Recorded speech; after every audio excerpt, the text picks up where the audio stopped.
बिस्मिल्लाहिर्रहमानिर्रहीम। अस्सलाम वालेकुम वरहमतुल्लाहि वबरकातुहू। इबादत में दिल लगाने के कुछ तरीके। नंबर 1, पाकीज़गी और तहारत का ख़ास ख्याल रखें।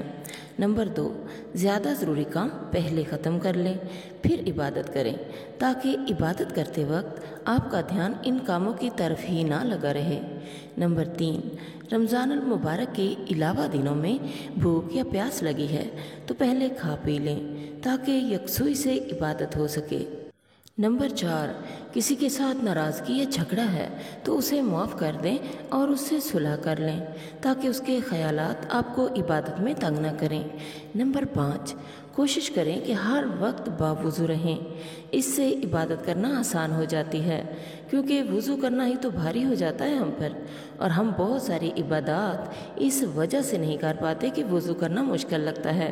लेकिन जब आप बावुज़ू रहेंगे तो आपका दिल चाहेगा कि मैं ये इबादत भी कर लूँ और ये भी।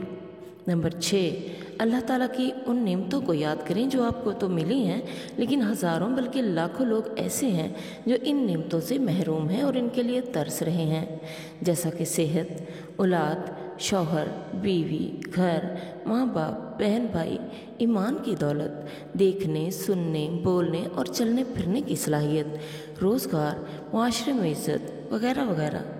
जब आप इन नेमतों की कदर कीमत को महसूस करेंगे तो आपके अंदर शुक्रगुजारी के जज्बात व एहसासात जागेंगे और आप अल्लाह ताला की मोहब्बत अपने अंदर और ज़्यादा महसूस करेंगे।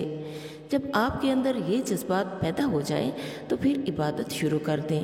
यकीन कीजिए, आपको ऐसा लुत्फ़ व सुरूर मिलेगा कि कहीं और नहीं मिला होगा।